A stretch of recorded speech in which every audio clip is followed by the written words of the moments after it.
Chantez, ô poète. Chantez, ô poète, mes frères, le charme éternel de l'amour. Chantez le parfum des bruyères, chantez la lumière du jour. Chantez la douceur de la vie et les espoirs que vous aimez. Chantez votre mélancolie, chantez vos rêves parfumés. Chantez la grâce de vos belles et la couleur de leurs cheveux, le clair reflet de leurs prunelles, la tendresse de leurs aveux.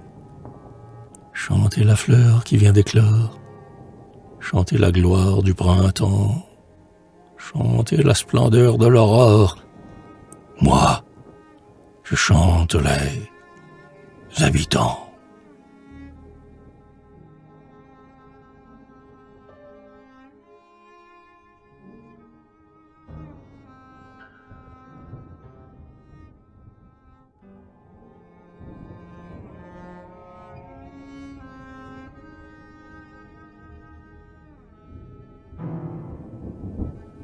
Louis Hébert, c'est pour continuer ton œuvre humanitaire, pour semer après toi dans les mêmes sillons. C'est pour glorifier, Hébert, tes jours féconds, que je voue à jamais ma pensée à la terre. Tes ans sont au passé, les miens à l'avenir. Mais de ton saint labeur, ma jeunesse est éprise. De mon âme, ton âme héroïque est comprise. Et nos rêves, de loin, peuvent se réunir. Sur ta moisson en fleurs, mon œil brûlant s'arrête. Dans l'ombre de tes pas, je cherche la beauté. Ô maître, mon printemps jalouse ton été, et le doux laboureur fait envie aux poètes.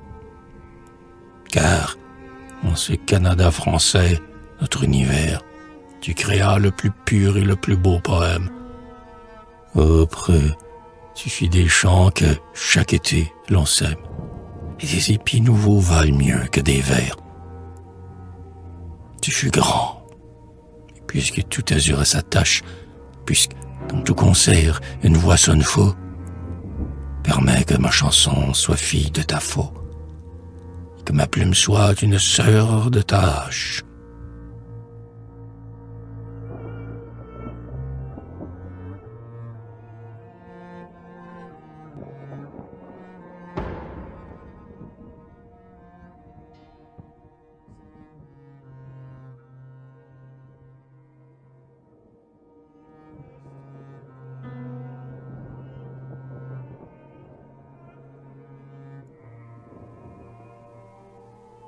L'ancêtre. Parmi les hommes qui devinrent mes ancêtres, exploiteurs de forêts, marchands de poissons, il en est un, aimant les champs et les moissons, qui consacra sa vie aux durs travaux champêtres. Celui-là partit seul, un jour, vers les coteaux, où la forêt poussait, épaisse, insurmontable, où surgissait, soudain, la face épouvantable de l'ours que les chasseurs dardaient de leurs couteaux. Dès l'aube, il se levait, s'en allait dans la brousse, à travers les buissons se frayant des chemins, traversant les ruisseaux et broyant de ses mains le tronc des arbres morts, enveloppés de mousse. À grands coups, sans relâche, il bûchait jusqu'au soir, dans l'enchevêtrement des pins à hautes branches, qui, vaincus, tour à tour tombait en avalanche, puis dans l'ombre il soupait d'un morceau de pain noir. Orgueilleux de sa force, enivré de sa peine, dès que son fer, creusant des trous dans la forêt, ouvrait une éclaircie où tout l'azur entrait, ses grands yeux s'emplissaient d'une flamme soudaine.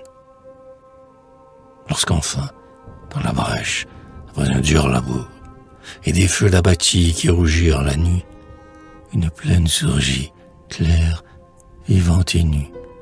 Il étendit sur elle un long regard d'amour. Et plus tard, quand les blés que, d'un geste suprême, sa large main se met dans le creux des sillons, lorsqu'enfin les blés mûrs jetèrent leurs rayons, un sourire infini baigna sa face blême. Ancêtres, ô doux amis des grands érables verts, ô creuseurs de sillons dans les terres antiques, sois béni. J'ai reçu de toi mes goûts rustiques, et c'est ton âme qui vient chanter dans mes vers.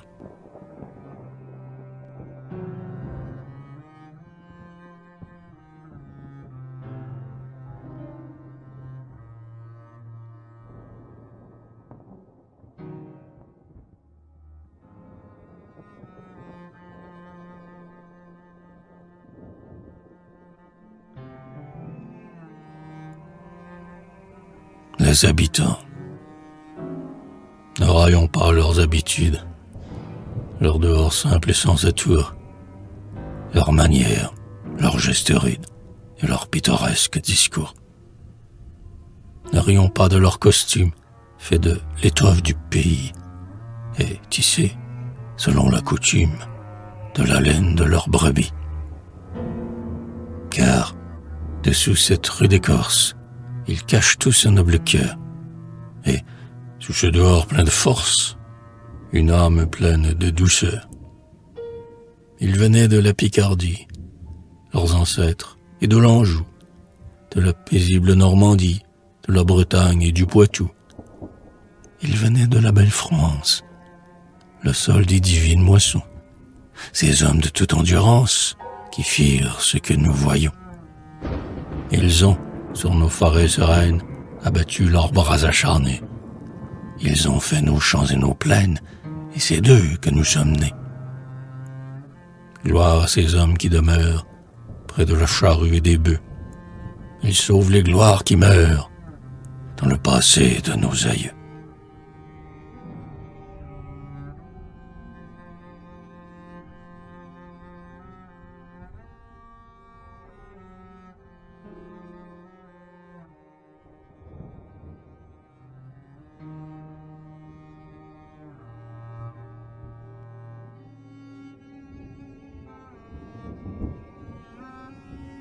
Chante. Tu souffres. Le dard de l'amour t'a fait au cœur une blessure. Tu pleures. La misère, un jour, a mis en toi sa meurtrissure. Plus de boulot, plus de sapin pour nourrir ta flamme mourante. Dans ton armoire, plus de pain. Chante. Les hippies riaient dans tes champs. Ta moisson future était belle. Tes gerbes doraient les penchants et brillaient dans l'aube nouvelle. Mais les ouragans sont venus, broyant ta moisson grandissante. Et voilà que tes champs sont nus. Chante.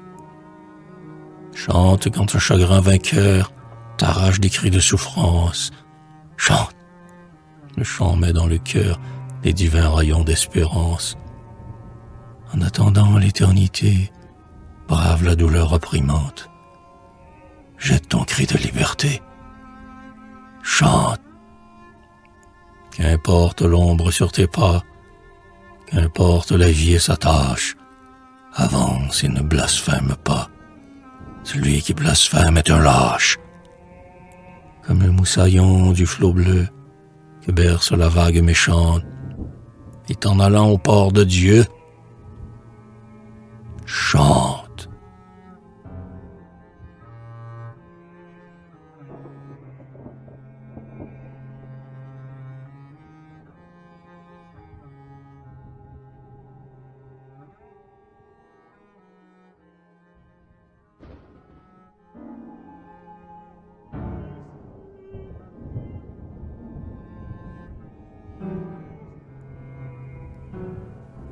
Le signe de croix. Jadis, quand les anciens partaient pour les semailles, vêtus de leurs capots, d'étoffes du pays, et suivis de leurs bœufs dociles et soumis, dont l'attelage était formé de lourdes mailles, après avoir quitté leur étable et leur toit, au bord du champ, parés pour la besogne austère, avant de commencer à labourer la terre, ils esquissaient sur eux un grand signe de croix, et la joie émergeait au fond de leurs pensées par ce signe de croix qu'ils avaient fait sur eux. Il leur semblait qu'un bras secret poussait leurs bœufs, et leur souffrance était bénie et sanctifiée. Et leurs bœufs, secouant leur col nerveux roux, tiraient le soc d'acier dans le cœur de la plaine, et le bon paysan jetait la bonne graine dans ce sol où germait la moisson de chez nous. Et, le soir, revenant s'asseoir près de leurs femmes pour manger de ce pain, fruit vivant des coteaux, ils faisaient chaque fois, du bout de leur couteau, un grand signe de croix, lentement, sur l'entame. Ô fervents de jadis, ô croyants d'autrefois, doux habitants, gardiens des plus sublimes gestes, vers vos mains le Seigneur tendit ses mains célestes, et vous fûtes sauvés par le signe de croix.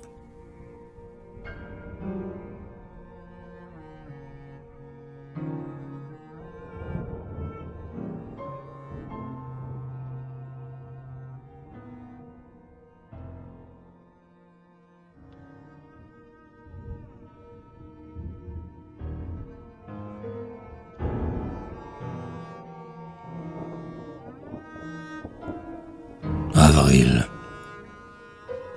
L'herbe renaît. Les habitants, que l'amour de la terre enivre, reprennent leur bêche et, contents, regardent leur plaine revivre. Ils voient tous les derniers frimas fondre au chaud baiser de la brise. Ils sentent rajeunir leurs bras dans cet air de printemps qui grise. Ils songent au blé qui sourit, à la paille fraîche et pesante, au long foin qui, là-bas, fleurit, à l'épi d'avoine qui chante. Le champ sera prêt aujourd'hui, disent-ils, si Dieu veut qu'il pleuve, et leur cœur est tout réjoui de songer à la moisson neuve. Ah, les sons multiples et beaux qui montent du bois solitaire. Ah, la chanson du renouveau. Ah, l'odeur de la bonne terre. Tout annonce les floraisons. On entend, par des bruits étranges, s'y-goûter le toit des maisons et grincer les portes des granges.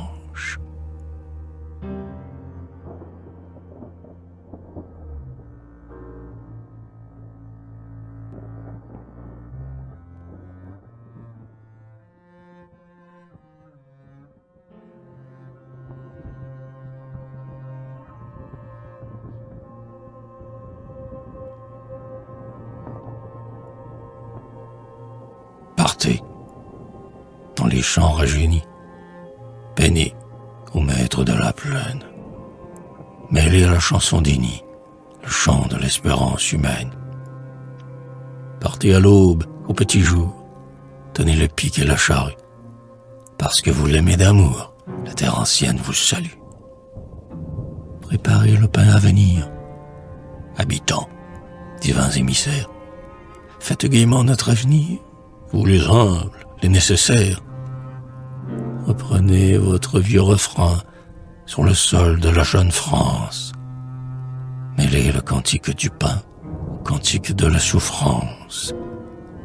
Tels de vrais artistes, sans bruit, achevez votre œuvre féconde et semez, sous l'aube qui luit, le blé qui réjouit le monde.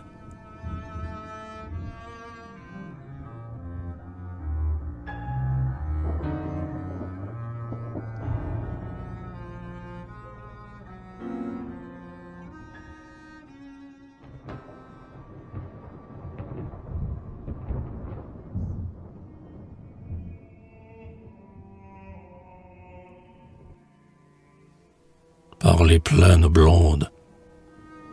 Je passais par les plaines blondes, les épis mûrs comblaient les vins. Ils tombaient sous les mains fécondes des paysans. Et parmi les tiges nouvelles, j'aperçus, sublime artisan, un jeune homme aux clairs prunelles, un paysan. Sa démarche était vive et fière, et comme les hommes d'antan, il était vêtu de lumière. Ce paysan, qu'il est de douceur profonde, de beauté, de naïf élan, dans ton cœur, ô simple du monde, ô paysan.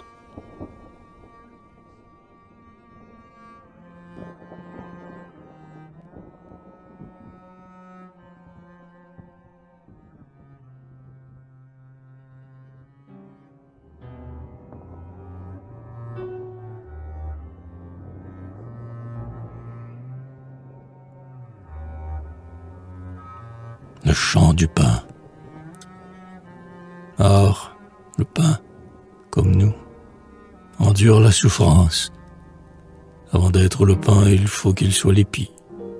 Il faut qu'il ait connu, dans la désespérance, le supplice du froid et l'horreur de la nuit. Il faut que la tourmente ait courbé jusqu'à terre ce jeune front ployant sous un mal ignoré. Il faut qu'ayant vécu trop longtemps solitaire, il ait beaucoup souffert, il ait beaucoup pleuré. C'est la main des douleurs qui fait les grandes choses, c'est elle qui refait le miracle éternel. Du pain, lourd de mystère et de métamorphose, qui, par un don de Dieu, nourrit le corps charnel. Et, quand il est sorti des batailles sublimes, quand les victoires, enfin, couronnent ses efforts, quand les blés ont paru plus brillants sur les cimes, et que les épis neufs croissent, nombreux et forts, il tarde au pain de naître et de nous faire envie, d'être l'entame blanche, attisant notre faim, et les tiges remuent dans un souffle de vie, et déjà l'on entend monter le chant du pain.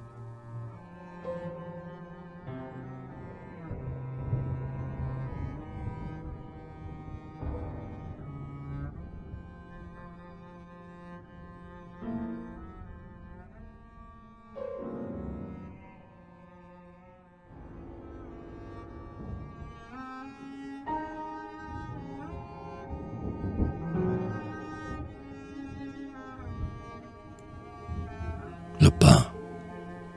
Ma mère a pris de la farine blanche, de l'eau, du sel, des tiges de houblon, puis de son bras a retroussé la manche, et, dans la huche, a mis le levain blanc. Alors c'est fait, dans l'ombre, sans obstacle, le changement merveilleux et divin, qui, de nos blés, fait sortir, ô miracle, le pain. À l'heure où l'ombre envahit la campagne et met un voile à la face du jour, le vagabond que la nuit accompagne s'en vient frapper, chez nous, de son poing lourd. Bien là, de la route suivie, il vient s'asseoir près du feu de sapin, et son regard implore, avec envie, du pain. Sur nous, si vous laissez le sort s'abattre, si le malheur s'acharne à notre toit, si nous devons, ô Seigneur, nous débattre contre la mort, la misère ou le froid, nous bénirons, ô Maître redoutable, nous bénirons quand même votre main, si vous donniez encore à notre table du pain.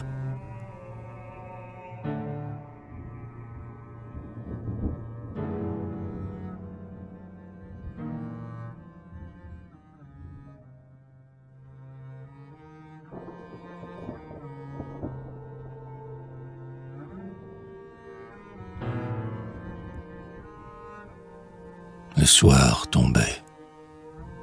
Le soir tombait au loin.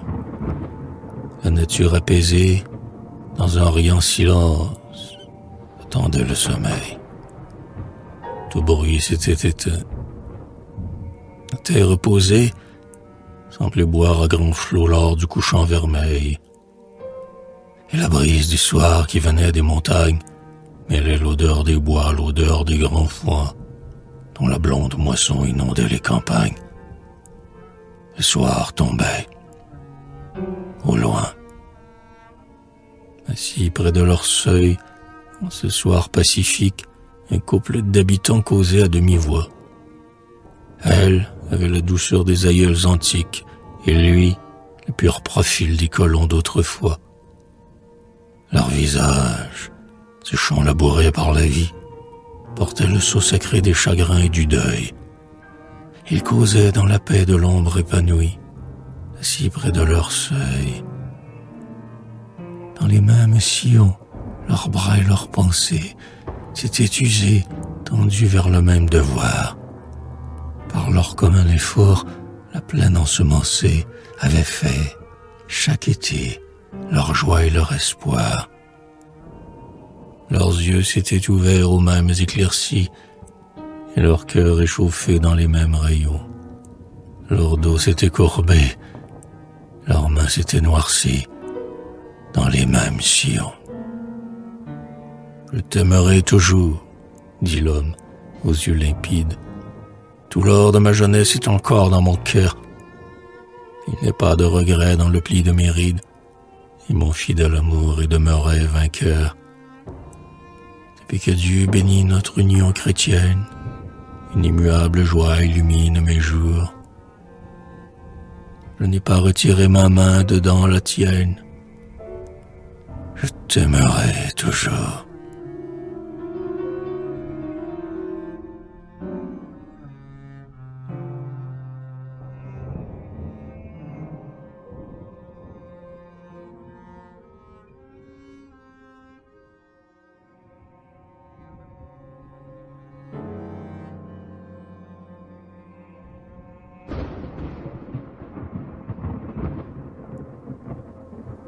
La clochette des vaches. Si du sol, un jour, tu t'arraches, songe un peu, songe parfois à cette clochette des vaches qui tinte le soir dans les bois. Quand nous étions perdus bien loin de tout sentier, après avoir erré presque le jour entier, nous songeons au retour. À travers les fougères, c'étaient des pas, des sauts, des gambades légères, dont les échos voisins se sentaient remuer. Puis, dans le pré d'en haut, près des bois situés, les vaches descendaient, secouant leurs clochettes. Alors, la vision de notre maisonnette, où les nôtres devaient nous espérer en vain, nous faisait traverser plus vite le ravin. Ô clochette rustique, ô lointaine harmonie, en nos cœurs tu fis naître une joie infinie. Ta voix qu'on entendait de loin se rapprocher évoquait la chaleur si douce du foyer.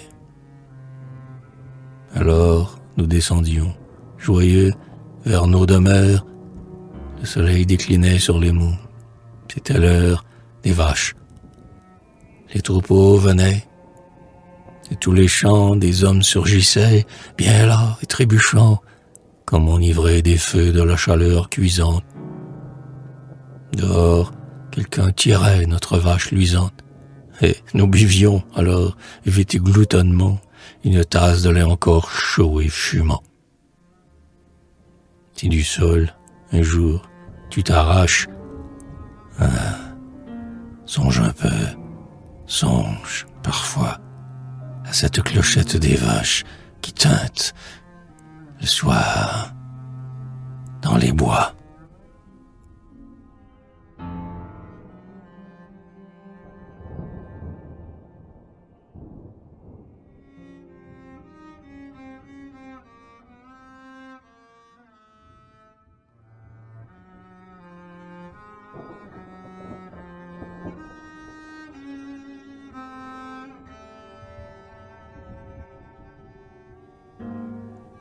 La brunante.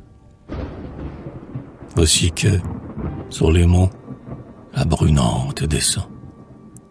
Jean l'heureux et son fils qui fauchent sur la butte laissent tomber leurs faux, fatigués de la lutte qu'ils livrent en silence à l'épi frémissant. D'ailleurs, voici le temps de regagner son gîte. Bientôt, dans le chemin, tout sera sombre et noir. Et, dans la brume, au loin, tous deux, ils peuvent voir la flamme de leur poêle où la soupe s'agite. Lui, le fils, le jeune homme aux yeux graves et doux, évoque le souper qui fume sur la table, et la jeune jument flânant près de l'étable, qui le mènera voir sa blonde aux cheveux roux. Dans quel rêve joyeux serein il s'abîme, ces hommes, héritiers du labeur des aïeux, et comme elle apparaît souriante à leurs yeux, la maison des ombres chères se ranime. À cette heure qui n'est ni la nuit ni le jour, dans ce sentier perdu qui s'embrume, le père songe à la femme aimante et bonne qu'il espère, et qui, depuis des ans, l'aime du même amour. Pour que dure longtemps leur âme charmée, la joie et la douceur de ce rêve qu'ils font, ils gardent un silence énergique et profond, attiré vers ce toit d'où monte une fumée. Et vers l'humble logis, calme et réjouissant, où la mère et l'épouse a rallumé la lampe, ils se hâtent, tous deux, le chapeau sur la tempe, pendant que, sur les monts, la brunante descend.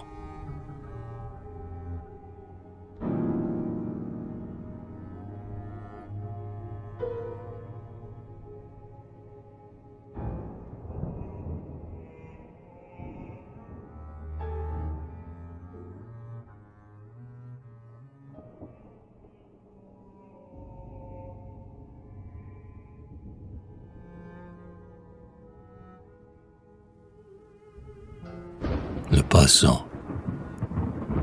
Il fait brun. La maison est dans un demi-jour. Un silence pesant règne sur toute chose. Une ombre a remué sous les fenêtres closes, et l'on entend les pas d'un homme dans la cour. Le vieux chien qui dormait, couché près de la table, se réveille soudain et se met à japper. L'homme frappe, entre et dit « Puis-je avoir à souper? Après, je coucherai sur le foin, dans l'étable. » C'est un passant, un gueux. D'où vient-il? Où va-t-il? Nul ne sait. Son visage est sombre et son œil terne semble cacher la haine. Et bientôt on discerne la misère et la faim sur son morne profil. Son chapeau, ses habits sont couverts de poussière. Il est noir et le blanc de ses yeux semble noir. Nul ne lui parle. Il devient là, et, pour s'asseoir, il étend, sur un banc, sa main lourde et grossière.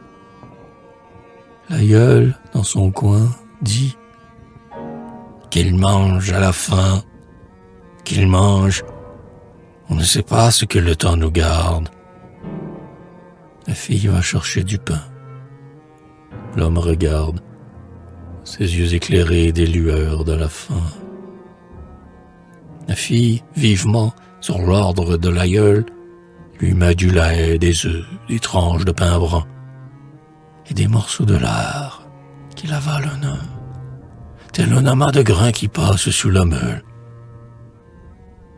Et quand il a mangé le lait, les œufs, le pain, et tout cela répère la couenne fleurie, il se lève de table en bâillant et s'essuie la bouche et le menton du revers de la main.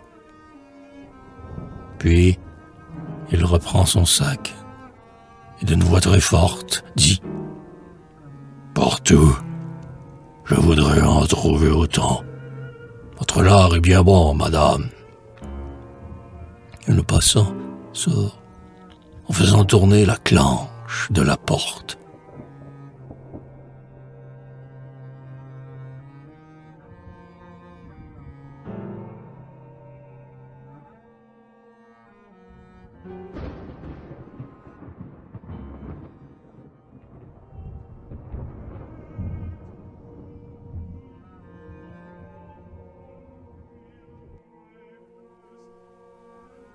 Le vieux Bert. Depuis longtemps, le Bert dormait sur les entrailles du grenier. Il dormait, le vieux Bert que l'ancêtre avait taillé jadis au fond de nos forêts. dans le tronc vigoureux de l'érable et du hêtre. Et l'ancêtre était mort, et la nuit du trépas tendait sur le vieux berre son ombre solennelle. Mais il s'est réveillé, car ton sang ne meurt pas, ô Rédaïel, et ta vaillance est éternelle. À tes fils, tu donnas le trésor attendu. Dans le vieux berre, on mit le drap de belle teinte, le drap de fine toile, avec soin étendu, et l'ancien édredon fait à la courte pointe. L'enfant profite.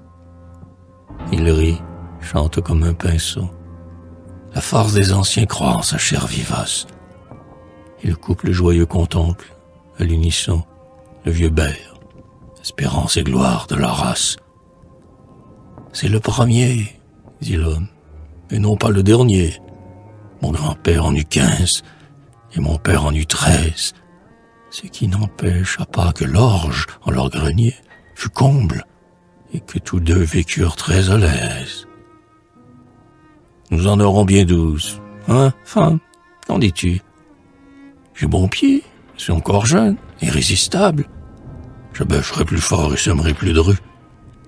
Il ne manquera pas de pain sur notre table.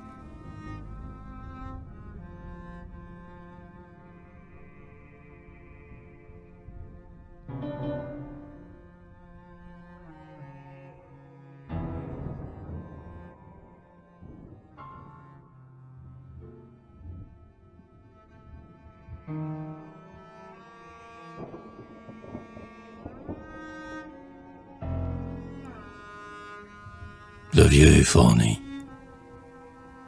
Chantons cette maison. Chantons ce toit béni que bâtirent les vieux dans leurs bonnes années. Ces toits flanqués de 2 immenses cheminées et d'un énorme four. Chantons le vieux fourni. Lorsque, pour éplucher les gadelles en grappe, ou le blé d'Inde qui, de bonne heure, poussait, en corvée à la brune, on se réunissait. Le fourni connaissait de joyeuses agapes. La jeunesse, de loin et de proche, venait. On y voyait aussi les vieillards vénérables, qui faisaient, sur le feu, de la tire d'érable, et dans le vieux fourni, le rire clair-sonnait. Mais c'est à son foyer de grosses pierres grises que le père dont le front pâle sombrageait venait se reposer tous les soirs et songeait aux naïfs amours dont le souvenir grise. Puis, de retour des champs, dans leur travail fini, les filles à l'œil vif, aux riantes allures, broyaient leurs lances soyeux comme des chevelures. Une poussière d'or remplissait le fourni. Maintenant, il est vieux. Toute jeunesse est brève. Lui qui fut si joyeux, jadis, et babilleur, est triste, ayant le dos courbé comme un vieillard, et de ses yeux effacés comme des yeux de rêve. Mais, cependant, il a gardé des jours d'antan, comme un reflet qui dure en son âme discrète, et l'on dirait qu'il a de la gloire secrète, d'être toujours si cher au cœur des habitants.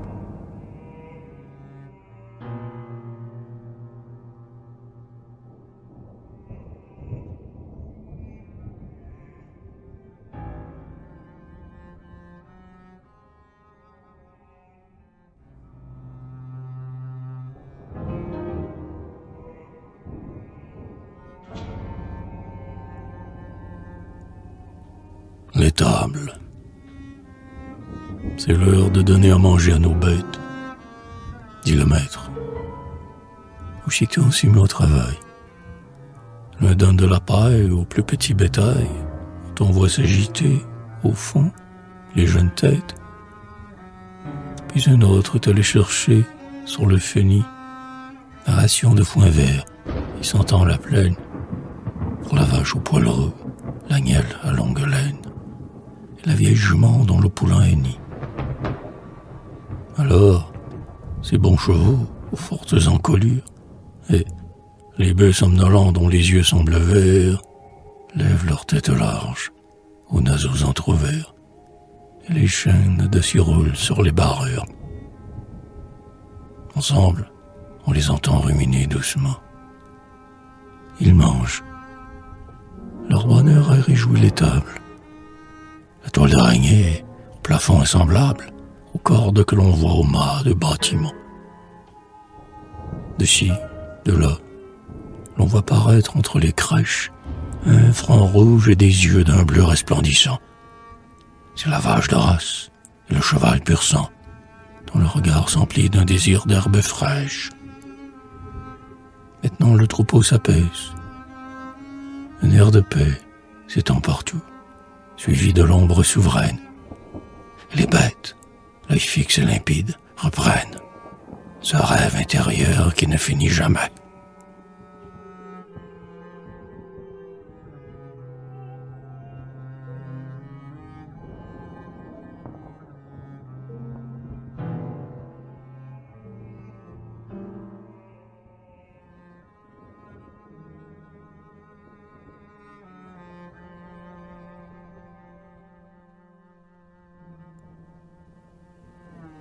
Ils devisaient tous deux.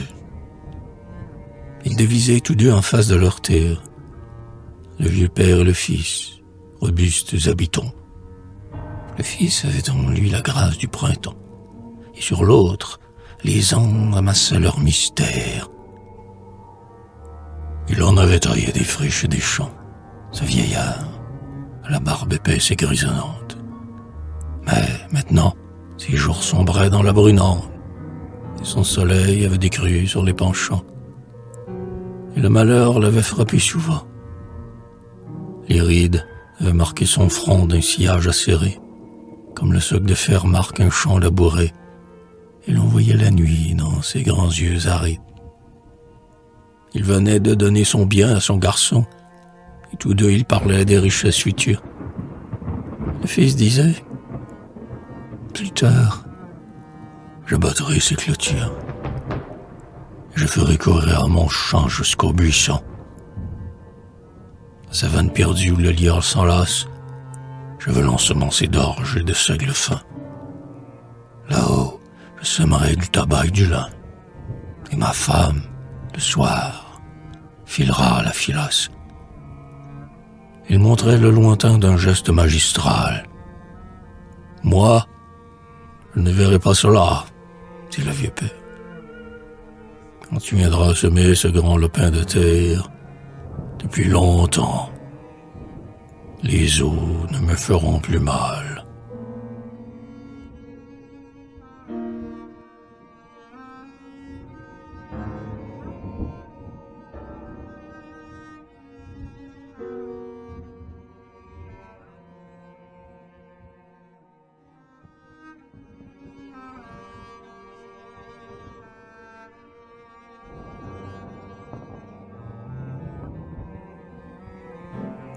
Sa fille, elle était son amour. Il n'avait qu'elle au monde, car sa femme au tombeau dormait depuis longtemps. Seul elle lui restait, l'or de sa tresse blonde mettait sur son hiver un reflet de printemps. Elle était son appui, son orgueil et sa joie. En elle, il réchauffait son pauvre cœur glacé. Le soir, elle allumait le bon feu qui rougeoie, et sa voix éveillait les ombres du passé. Elle savait tenir la maison belle et nette. De la joie et de l'ordre, elle avait le secret. Elle trempait la soupe, et de sa voix fluette disait « Père, viens-tu? Notre repas est prêt. » Un jour, elle s'y prit d'un jeune fonctionnaire. Ils se voyaient souvent et se parlaient tout bas. Elle devint sa femme et quitta son vieux père, car l'amour est, parfois, bien cruel ici-bas. Et maintenant, brisé d'un mal qui le déchire, il pleure cet enfant au regard virginal, dont le rire chantait et dont le clair sourire brillait comme un rayon de soleil matinal. Et quand il va, coiffé d'un grand chapeau de paille, dans la plaine où, Jadis, il aimait la revoir. Il croit voir se dresser partout sa jeune taille, svelte comme les blés que le vent fait mouvoir.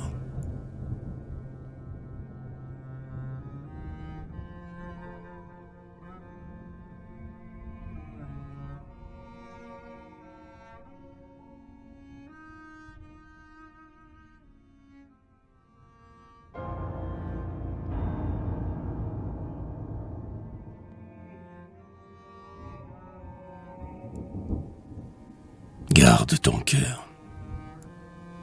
Je te vois venir, au bord de la route, brunette des champs, fille de chez nous. À te voir passer, plus d'un gars sans doute, de près ou de loin, te font des yeux doux. Ne les laisse pas te compter fleurettes, ils ne peuvent point t'offrir le bonheur. Ah, garde ton cœur, Faluron lurette. Ah, garde ton cœur pour un moissonneur.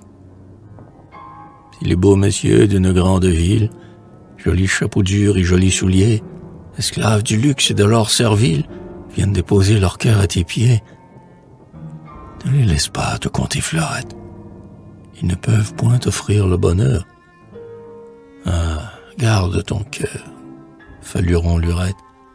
Ah, garde ton cœur pour un moissonneur. Car le ciel te veut à la place même où doivent germer les blés d'autrefois. Aux beaux cavaliers qui diront « Je t'aime », réponds fièrement de ta douce voix. Ah, ne venez pas me compter fleurette, vous ne pouvez point m'offrir le bonheur. Je garde mon cœur, Faluron lurette, je garde mon cœur pour un moissonneur.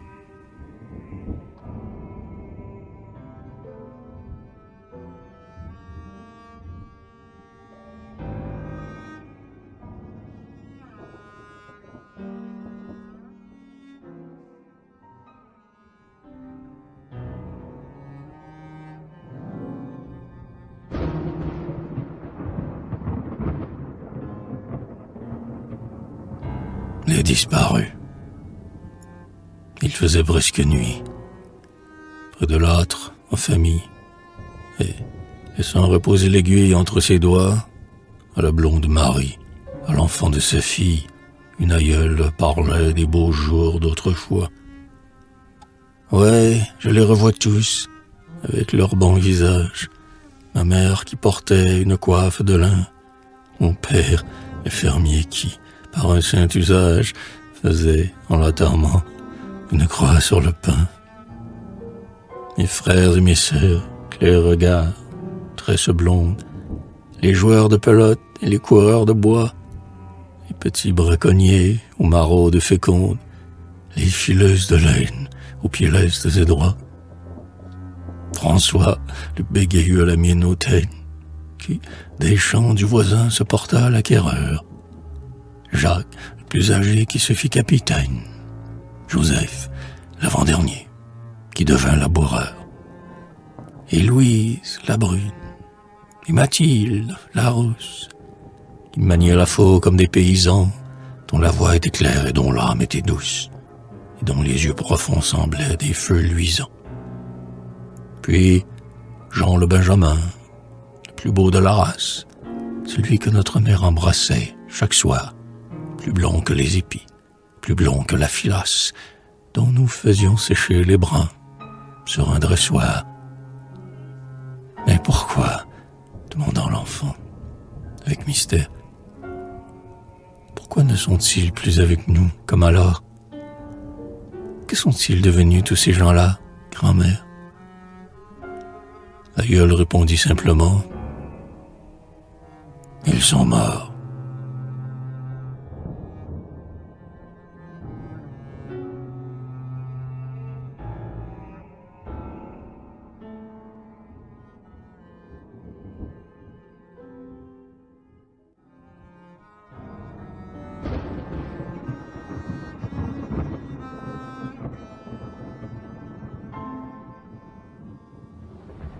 Le Christ, dans un recoin, baigné de rayons et d'azur, Et face à la fenêtre, où le soleil demeure, au foyer paysan, dans la simple demeure, un Christ de plâtre blanc repose sur le mur. Il assiste au réveil joyeux du paysage. Il reçoit les derniers rayons du soir mourant.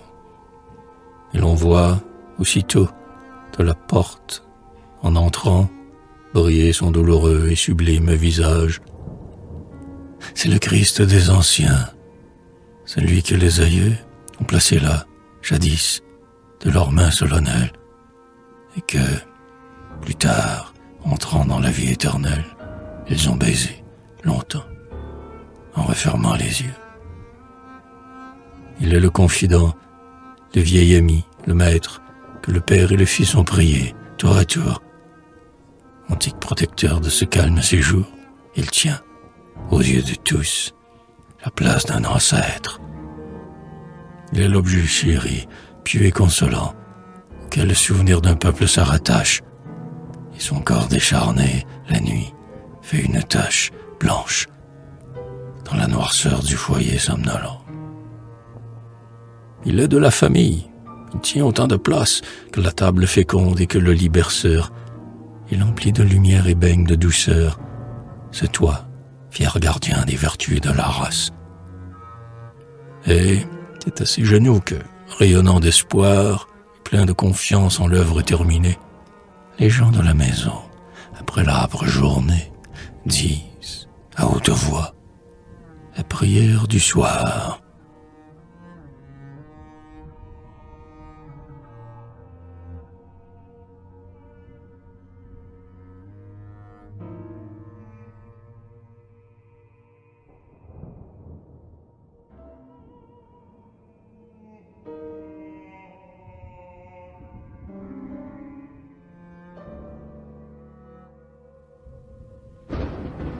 Ô Christ, toujours, ici, tu seras nécessaire.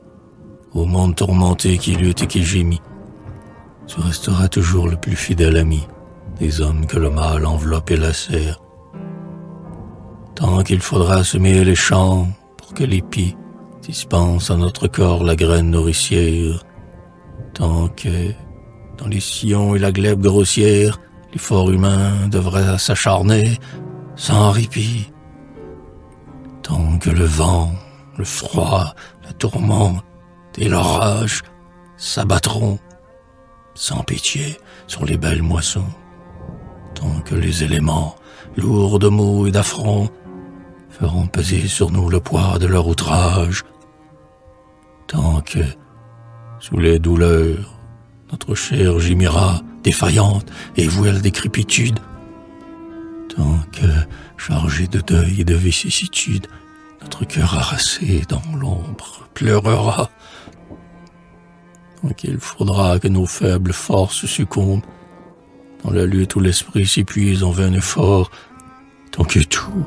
ici-bas, finira par la mort, et que les plus beaux fronts descendront vers la tombe. Dans leur amour, dans leur espoir et dans leur foi, dordant vers le bonheur leur âme inassouvie, tant que la vie, ô Christ, demeurera la vie, les hommes malheureux tendront les bras vers toi.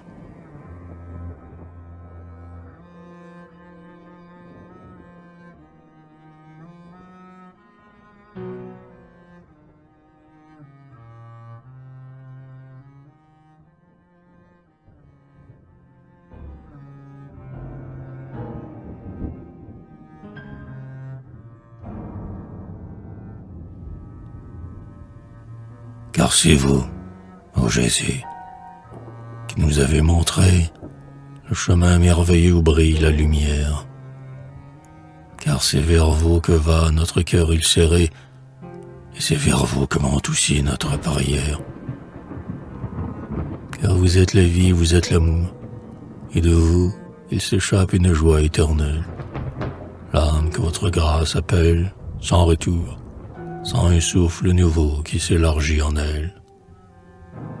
Car vous avez voulu naître nus, comme nous, souffrir du froid, jeûner des jours et des semaines, sur une terre ingrate étendre vos genoux, et saignez, comme nous, sur les routes humaines.